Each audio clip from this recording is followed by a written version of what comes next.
Guys, നമ്മളിന്ന് വന്നേക്കുന്നത് ബോട്ടിലാണ് ഫുഡ് കഴിക്കാൻ. ബോട്ട് എന്ന് പറയുമ്പോൾ ബോട്ട് റെസ്റ്റോറൻ്റ് ആണ്. നമ്മൾ ഓർഡർ ചെയ്തിട്ട് വന്നുകൊണ്ട് അധികം കാത്തിരിക്കേണ്ടി വന്നില്ല. ചെന്നിരുന്നപ്പോഴേ സാധനം എത്തി. കോംബോ സീ ഫുഡാണ് ഓർഡർ ചെയ്തത്. വന്ന ഫുഡിനകത്ത് മെയിൻ ഹൈലൈറ്റ് എന്ന് പറയുന്നത് തീയാണ്. അത് കത്തി ഇങ്ങനെ നിൽക്കുന്നത് കാണാൻ നല്ല രസമുണ്ടായിരുന്നു. ഇനി വന്ന ഫുഡിനകത്ത് നമുക്ക് എന്തൊക്കെ ഉണ്ടെന്ന് നോക്കാം. 2 മീൻ, റൈസ്, കണവ, കൊഞ്ച്. അത് അതിൻ്റെ കൂടെയുള്ള സോസും പിന്നെ വെജിറ്റബിൾസും വന്നിരുന്നു. അത് ഞാൻ അങ്ങനെ കഴിച്ചു നോക്കിയില്ല, എനിക്ക് അധികം ഇഷ്ടപ്പെട്ടില്ല. അത് ഞാൻ കണവയിൽ നിന്ന് തന്നെ ഒരു പീസ് എടുത്ത് കഴിച്ചു നോക്കി. എന്താണെന്നറിയില്ല, അടിപൊളി ടേസ്റ്റ് ആയിരുന്നു. ഒരു വെറൈറ്റി, ഞാൻ ഇതുവരെ കഴിക്കാത്തൊരു ഫീല്. അതിൽ ഏറ്റവും വലിയൊരു കൊഞ്ചെടുത്ത് ഞാൻ. അതിനകത്ത് കൊഞ്ചാണ് എനിക്ക് ഏറ്റവും ഇഷ്ടപ്പെട്ടത്. നല്ല ഫ്രഷ് സീ ഫുഡ് ഉണ്ടായിരിക്കും. ഇതുവരെ കഴിക്കാത്ത വേറൊരു ടേസ്റ്റ് ആയിരുന്നു എല്ലാത്തിനും.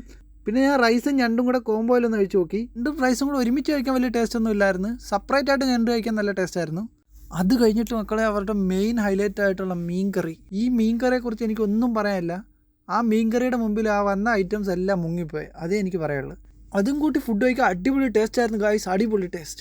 റൈസുമായിട്ടും കോംബോ ആയിരുന്നു, കബൂസുമായിട്ട് കഴിക്കാനും കോംബോ ആയിരുന്നു. ഈ മീൻകറി വന്നപ്പോഴത്തേക്ക് ഞാൻ ഒരു ഐറ്റം കഴിക്കാൻ മറന്നുപോയി. അപ്പോഴത്തേക്ക് അത് ഏകദേശം തീർന്നു. ഇതാണ് ഐറ്റം. പിന്നെ ഉള്ളതുകൊണ്ട് അഡ്ജസ്റ്റ് ചെയ്യാമെന്ന് വിചാരിച്ച്. മീൻ എനിക്കധികം ഇഷ്ടപ്പെട്ടില്ല, സത്യം പറയാമല്ല. ബാക്കിയെല്ലാം അടിപൊളിയായിരുന്നു. ഇത് വന്നിട്ട് കുറേ നേരമായില്ലേ, അങ്ങനെ ചൂട് മാറിയോണ്ടായിരിക്കും എനിക്ക് ടേസ്റ്റ് ഇഷ്ടപ്പെടാൻ. എന്തായാലും പിന്നെ കുബൂസ് വന്നപ്പോൾ എല്ലാ ഐറ്റം കൂടെ ഒന്നുകൂടെ എടുത്തിട്ട് ട്രൈ ചെയ്യാമെന്ന് വിചാരിച്ചു. ഞങ്ങൾ 4 പേര് പ്ലാൻ ചെയ്ത പരിപാടിയായിരുന്നു ഇത്. അതിൽ 3 പേര് മാത്രമേ എത്തിയുള്ളൂ. അവസാനത്തെ ആളെത്താൻ കുറച്ച് വൈകിപ്പോയി ഗൈസ്. കാരണം പുള്ളി എത്തി. പിന്നെ ഫുഡുമായിട്ടുള്ള യുദ്ധമായിരുന്നു നമ്മൾ അവിടെ കണ്ടത്. ഒരു നേരത്തെ ആഹാരം ഇവന് നീ കൊടുക്കണമെന്ന് എന്നോട് പറഞ്ഞപ്പോ ഇത്രയും പ്രതീക്ഷിച്ചില്ല. 3 പെട്ടിയുടെ കാശ് ആ പട്ടിയിരുന്ന് വെട്ടി വിഴുങ്ങണത്. അപ്പൊ ഇത്രേ ഉള്ളൂ ഗൈസ്.